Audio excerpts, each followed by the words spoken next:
Today we have as a guest Rusty Courson. I've known Rusty for more years than here I would care to count, but we have both fairly recently retired. And Rusty, welcome. Where are you originally from? I'm actually from Phoenix City. Are you really? I am. I didn't know that. Yeah, my mother was born and raised, and um, I could go back several generations as far as Phoenix City folks are concerned. My dad was from Minnesota, and uh, he had a brother. My uncle was stationed on Fort Benning in like 1960 or so, and my dad came to visit, and then they both married Phoenix City girls, and we're still here today. So Boy, that's an unusual combination, Minnesota and it Alabama. it is that. But there's no telling how many folks we have locally that are here now because of their ties to the military in some form or fashion. So Yeah, I think you're right. I'm still amazed constantly at the number of retired military that I know and run into that, went through basic here and then came back when their right. service ended. And it, I can sit on my front porch and hear the tanks at the tank range, Right. and it's what my neighbors call the sound of freedom. I kind of It like absolutely is. that. It's sort of comforting. Um, so you're a Central Red Devil? I am. Well, I graduated from there, but I ended up teaching at the rival school down the street. So no, we don't say that word. Well, let me put it this way. I went to school in Phoenix City for 12 years, but I taught out here for 22, so nearly twice as long. So I guess once the Red Devil, always the Red Devil, but through and through, I'm more of a Station Panther than a Red Devil at this point in my I life. understand how that works. We all have skeletons in our closet we'd rather not disclose. Well, listen, tell me when you started in band. Um, in sixth grade, and that would have been, I'm giving my age away, 1974 or so. Um, So you're just a baby. well, Listen, good man, Lord willing, I'll soon be 61 years old, but if you want to call me a baby, I, I'm for that. I graduated from college in 1974. So, Oh, okay. Well, yeah. So, what instrument did you play, Rusty? trumpet. And who was your band director? My first band director was David Alexander, who is no longer in the area. Um, but he had gone to Southern Miss, along with another guy you probably know, Rick Holland. And Yeah. they were college roommates, and they both ended up here. And so I had Mr. Alexander in the sixth and the seventh grade. And of course, Steve Scott was in there as well. In fact, I had Mr. Scott in the fifth grade because he came to my elementary school to teach flutophone. So that was really my first uh, instrumental uh, trek into music making. So I like to tell people that Mr. Scott was my first band director, even though I really never had him for band. Uh, Well, my aunt told me the other day that the only instrument she ever learned to play was the flutophone. And I told her that, if you can do that, you can play flute, clarinet, and saxophone because the fingerings are essentially the same. right, So if you know Go Tell Aunt Rhody on one, you know it on all of them. exactly. Yeah. What made you decide that teaching band was what you wanted to go to college to do? Well, believe it or not, going back to sixth grade, um, one of my all-time favorite teachers, I had her for English and social studies that year, fifth and sixth period, and she had us do a career day project. All back then you had 35 or 40 in a classroom, so it was a pretty big class. So for my career day project, my class had mostly band kids in it. So they all brought their instruments to class, and I ran up some music stands, and I taught band. I went through and out of our method book and taught band. I like to tell Miss Holland that she was my first conducting professor because I was directing the way that I had mirrored my band director. And so instead of doing this, I was doing this. And so she just came up behind me and kind of fixed my arm and took care of that. And I still have contact with her, and we joke about the fact that she was my first conducting professor. But with that being said, I started working when I was in high school because I wanted a car and things, and my parents, believed that if you wanted extra things, you had to earn the money for them. And I started working in the grocery business and was very successful at it. I think a lot of reasons I was successful doing that was because of the interactions that I learned in band. And that money was really good. So I went to CVCC locally and majored in about 5 different things and just kind of gave up for a while. And I guess I was 21 or 22, something like that. And it just occurred to me, I like what I'm doing and I'm making good money, but do I want to be doing this when I'm 40? Of course, I'm looking back now thinking 40 is not really that old, but to a 22-year-old is pretty old. It seemed like it at the time. Oh, it did for sure. And so I said, well, it's now or never. And this is what I always want to do is be a band director. So I saved money for about a year and put about 20 grand away and got a band scholarship and got an ACT scholarship and ended up at Troy, and the rest is history. So Dr. Long was your band director at Troy. Yes, he was. I wonder how many band students, he turned into band directors. I would hate to venture a guess. I would say approaching at least 1,000, several hundred for sure.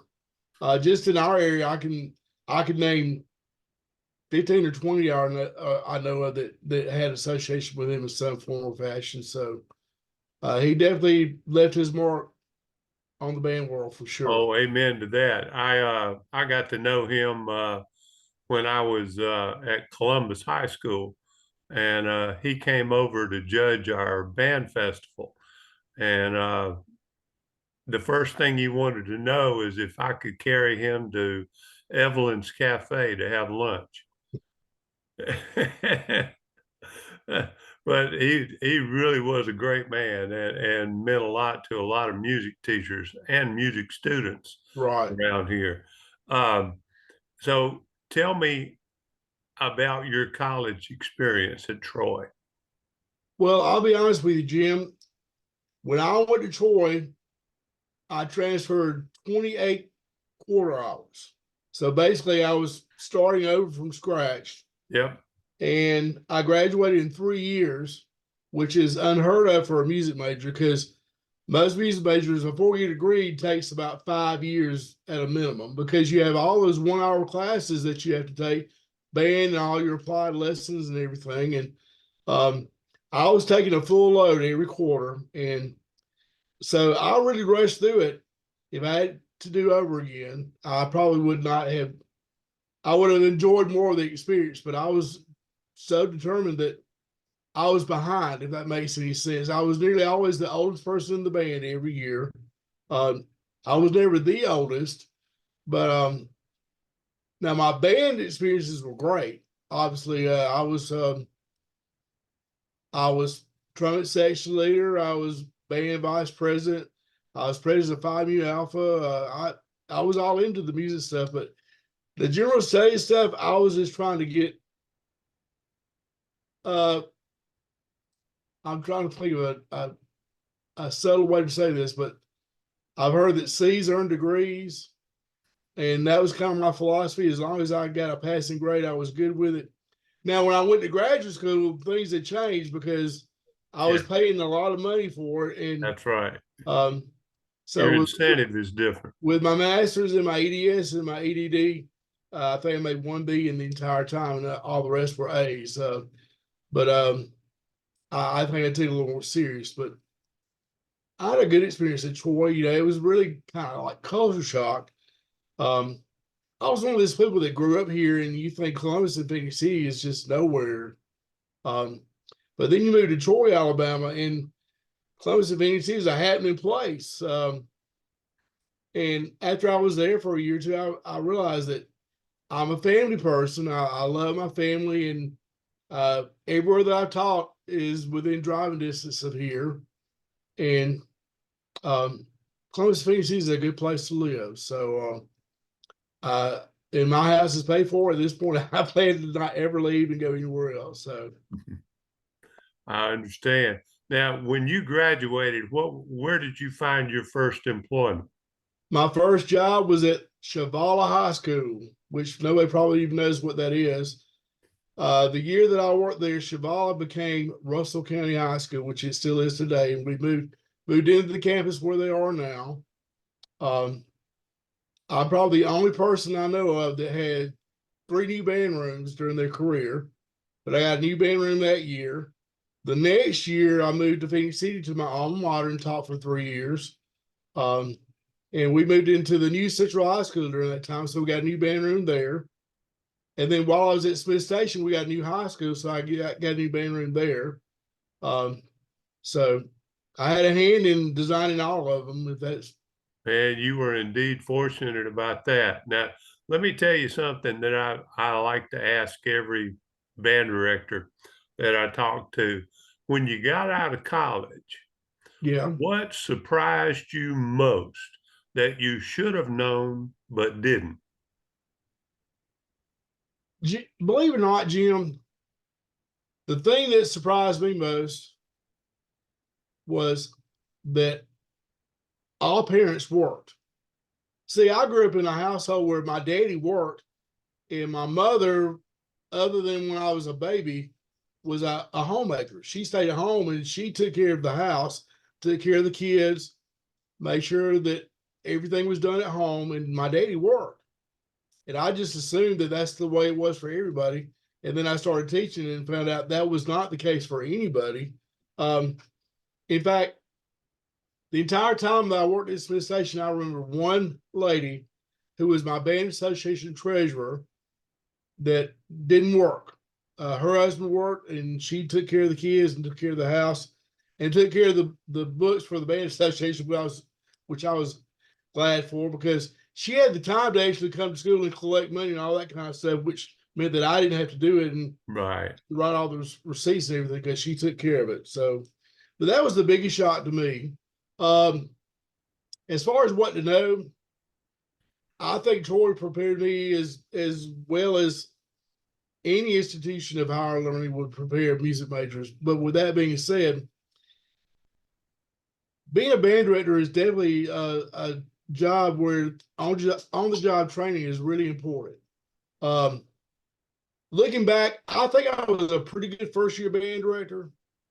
But looking back now, I remember some things that I did and that I said that just make me cringe because I can't believe that I did it and that I got away with it. But it's just a fact. I learned more about teaching the first 5 or 6 years that I taught than I learned in all the time that I was in undergraduate and graduate school. I think it took On-the-job me training is very important. I think it took me 3 years to learn what I didn't learn in college. Yeah. And I remember being most surprised by the fact that, in methods class, we were teaching each other the other Right. instruments. But then I got in front of those little kids, and they were 11 and 12 years old. And it's different teaching an 11-year-old than Absolutely. teaching somebody your own age. And I had to learn how to adjust my teaching in order to accommodate that. Um, um, how many beginners would you start each year? Just an average number. Well, just depending on what school I was working at. That first year, I think that I had 8 or 9 beginners. But then by the time I was at Smith Station, we would have 100 to 120. Some years I think we even had as many as 140 beginners. But then that converts into the size of the school and the size of the band. Now, generally, I marched around 200, and we had at least 2 concert bands, if not 3. Some years we had 3. So, but thank goodness I had some help. Believe it or not, though, Jim, I didn't learn this until late in my career, but I really figured out that I enjoy teaching beginners more than anything else I did as a band director. And the reason for that is because I had it set up where we taught beginners in a brass class and a woodwinds class and a percussion class. And I taught the brass kids, and I get out there with my trumpet or trombone every day and play along with the kids.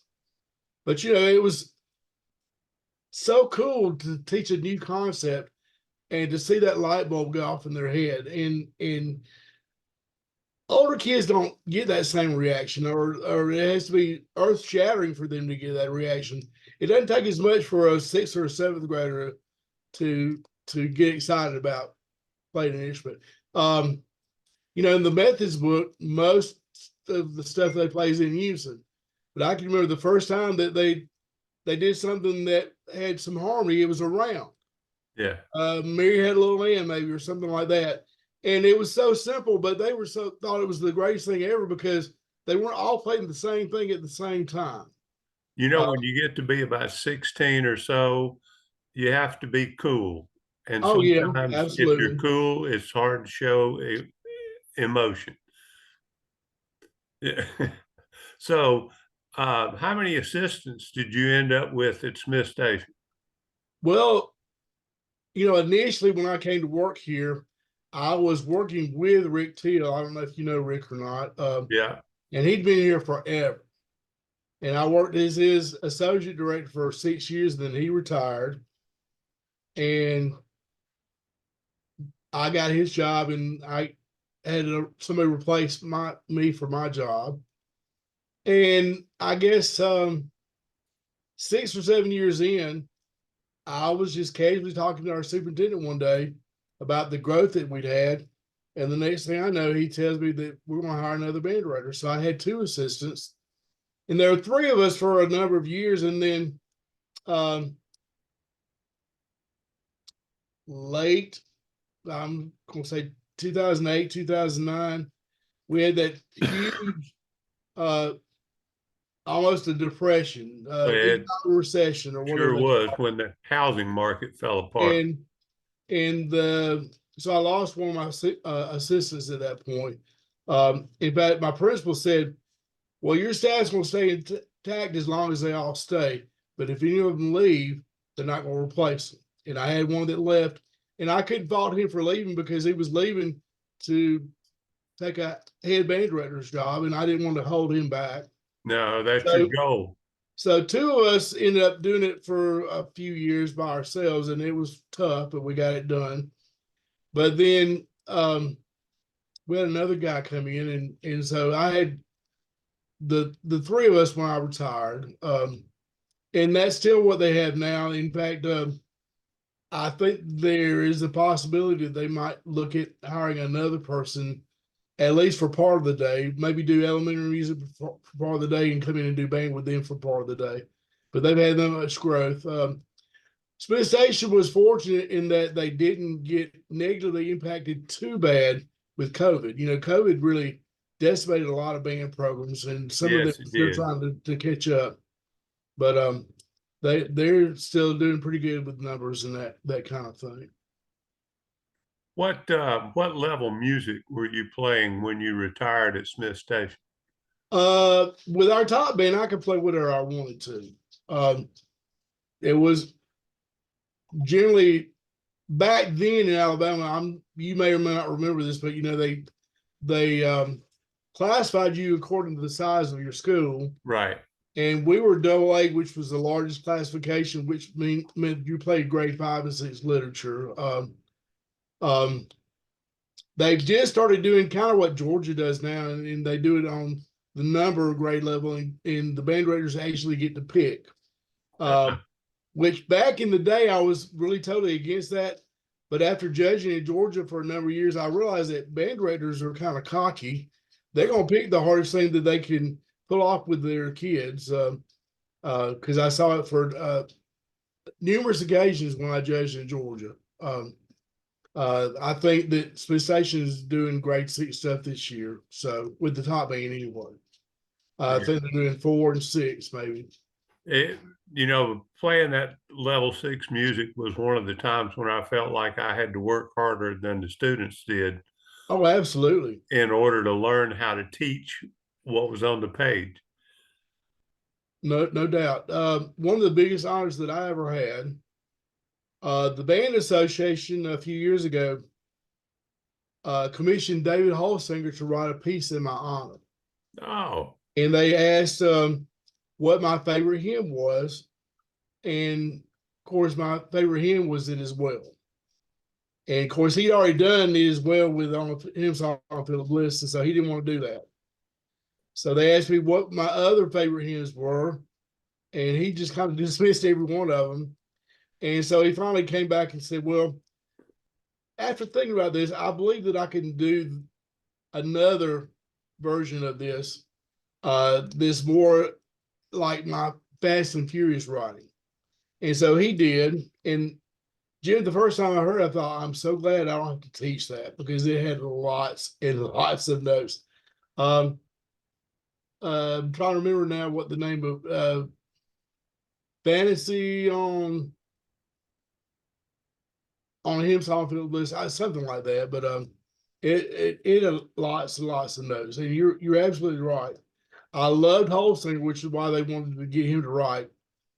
And I accepted that as a challenge. And believe you me, before I ever passed out to the kids, I knew it frontwards and backwards. In fact, I'm doing Haven Dance right now with the community band, and they're surprised that I can do it without a score. I'm like, yeah, I have this memorized. I know who has what and where it is and what are all these time changes. I said, I've conducted 1,000,000 times, so I can do this one. But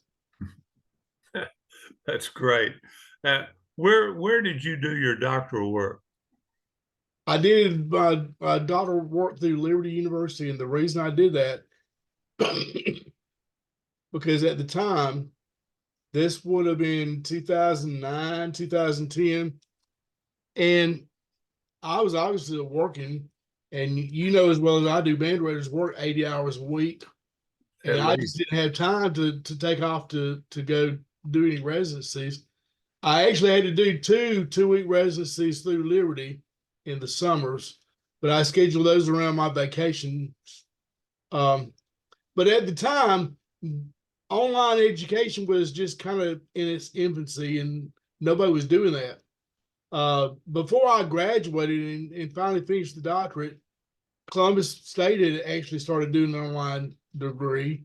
Right. Auburn was doing an online degree, but I started that because I wanted to go ahead and do it. And Liberty was actually a brick and mortar school. It was a real place, unlike some of the other. I don't want to say diploma mills, but you know what I'm talking about. Online diploma mills. You're Yeah. exactly right. Um, and I was concerned about not the fact that it was a Christian university because I'm a Christian, but I was concerned that that would have undue influence on the education classes and philosophy and stuff. But I got the same experience through those philosophy classes and education classes as I did in my undergraduate work at Troy. They were very reasonable.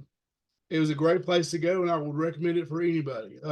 I know that they've had their controversies, and I won't go into any details about that, but I felt like I got a very sound education by going through them.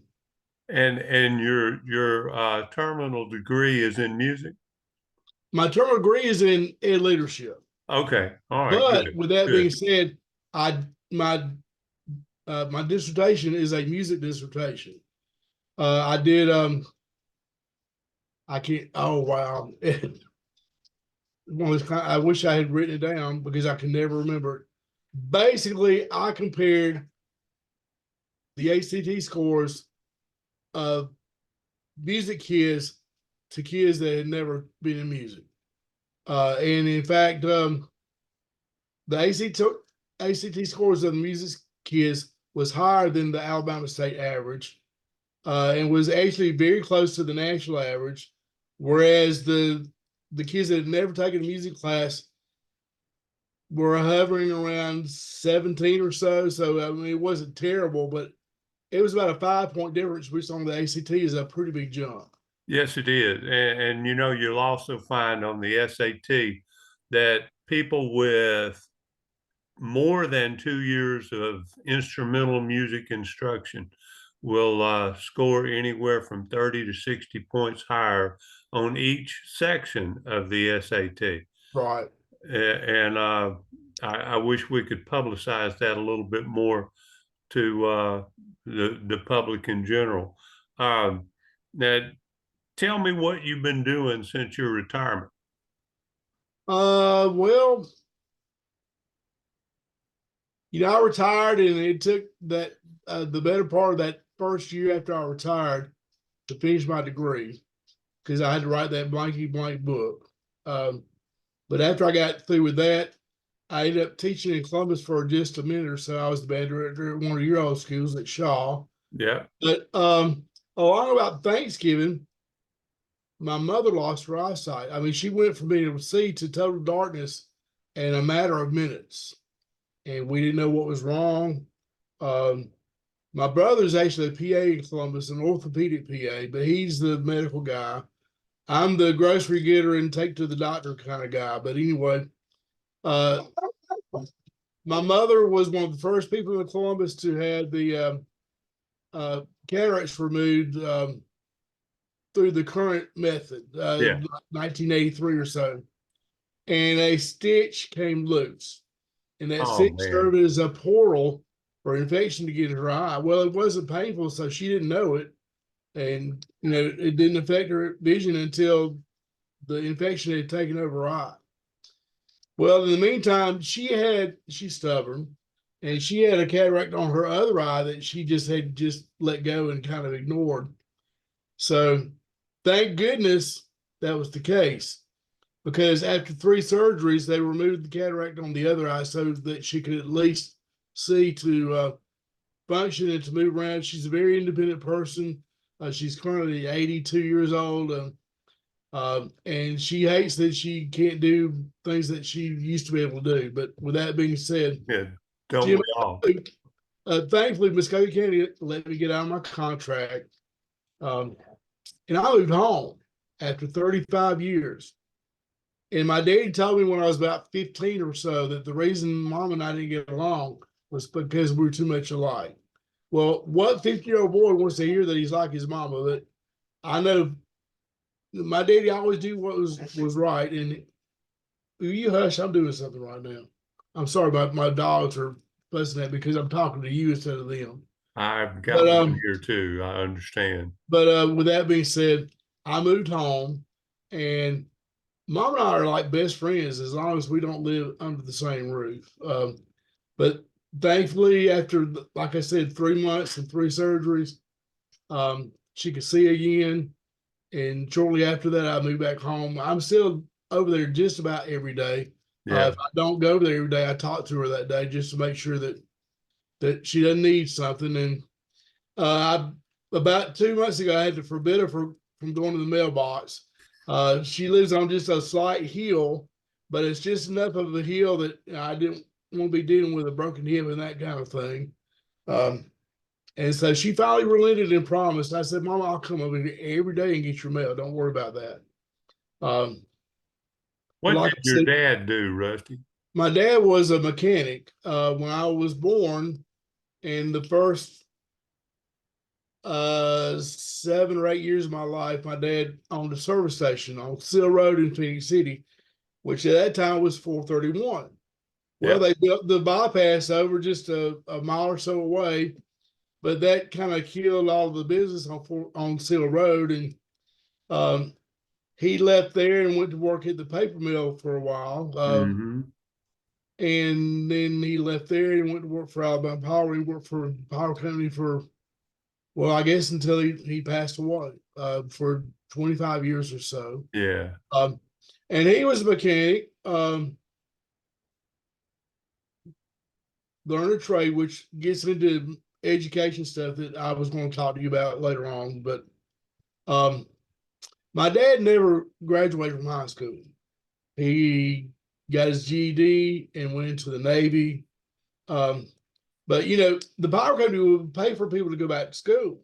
Right. Well, my dad couldn't go back to college, but he would actually sit at home and take correspondence courses, which I think was an early version of what we call online education now. I had to take a correspondence course in order to graduate in 4 years.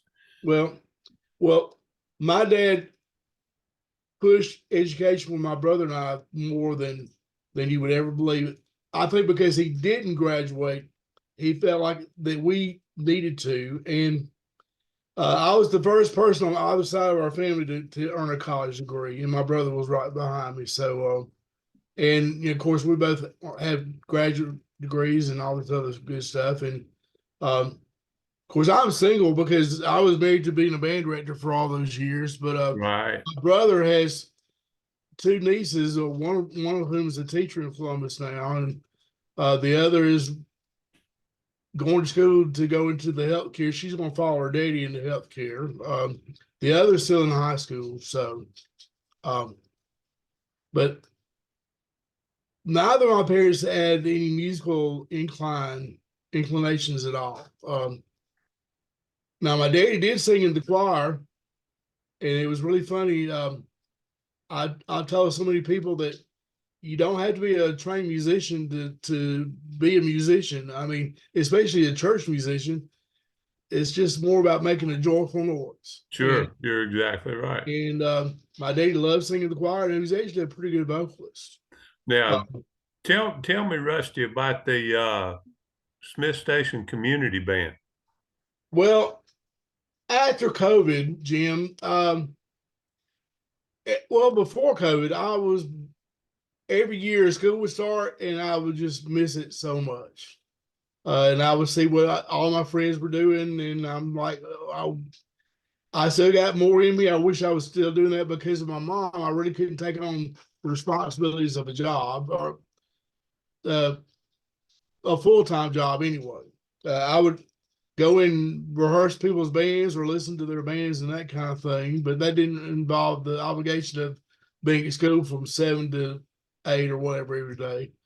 But then after COVID hit, I was so glad that I wasn't where they are because I saw what they had to go through and try to do virtual school with band and all this other stuff. Yep. After we bounced back from COVID, the current band director of Smith Station, who was a former student of mine, called me and said, "Hey, would you come out in here to see me one day?"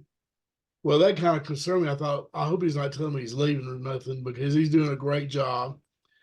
And normally he would just text me or email me, but I went by there to see him. He said, "What do you think about starting a community band?" And initially I wanted to say no because I'm like, that's going to be a lot of work. But I knew that people were always after me about doing that when I was the band director, and I didn't have time. Right. And I knew he didn't have time. And he said, "Man, if you'll do this, I'll do everything that needs to be done as far as administrative stuff. All you have to do is come in and teach once a week." I said, "Well, it sounds like a deal to me." So we started the community band. That was in January of 2021, if I'm not mistaken, because this is our third season. How many members do you have? It depends on what night it is. Yeah, I know. It's like a volunteer choir in church, you know. Exactly. I looked the other day and I have 106 people on the roster. Yeah. The most I've ever had at one time, even for a concert, is like 85 or so. That's Now, still a really great good number. instrumentation. We have people from the community that just used to be in the band and they like to play. Yep. From Smith Station in Phoenix City and even Columbus and Auburn, Opelika. We have music majors from CSU that come and play. most of them are playing secondary instruments because they don't have the opportunity to play in an ensemble to do that at CSU. So they come over on Tuesday nights and play with us. In fact, I've got one girl that's on her third season and she's played a different instrument every year, That's but great. she's going to be a music major or she's going to be a band director. So she needs to do that. And I've got high school kids that play secondary instruments. In fact, a great story. The band director's Smith Station's principal horn player started playing oboe with us last year, and oh my Lord, Jim, he made some terrible sounds initially, but we dealt with it, and he got better and better and better. Well, he plays oboe this year in the Smith Station Band and made All State. So Oh, great. I like to feel like I had some influence. I'm still doing some teaching, but yeah, I can't take the credit for that because that boy worked really hard to get to where he is. But we have parents and children that play together, which is really cool to me. My college roommate plays trumpet, and his son, who's 13 or 14, sits right there next to him. One of my flute players, her husband is a deputy sheriff in Muskogee County, and he would come around and hang around rehearsals. And I found out that he used to play trumpet. I'm like, well, Darren, why don't you bring your trumpet? He said, man, I haven't played in 30 years. Well, it doesn't matter. That's the whole point. It's like riding a bicycle. Yeah, well, after she and I worked on him for several months, he started playing with us last year. And he's our biggest advocate because he talks about how much fun that he has. Getting back to Dr. Long always said you spell band F-U-N. I told everybody from the very beginning, if nothing else, we're going to get together and we're going to make music and we're going to have fun. And we do that. That's a great philosophy. Listen, Rusty, we've got about a minute left, and I want to ask you one final question. I know you're serving as a Board of Education member for Lee County, and tell me what you see as your mission as a board member. Well, Jim, one thing that I've been trying for 30 years to get a music teacher in every school without success. It took me getting on the school board, but we finally got a music teacher in every school this year for the first time ever. Man, that's We're great. doing a great job. And I really think that vocational education is something that we've gotten away from and that we need to get back to. And I know that we have some other board members that agree with me on that because the people like my dad, I mean, my dad made more money as a mechanic than I ever made teaching school. I've made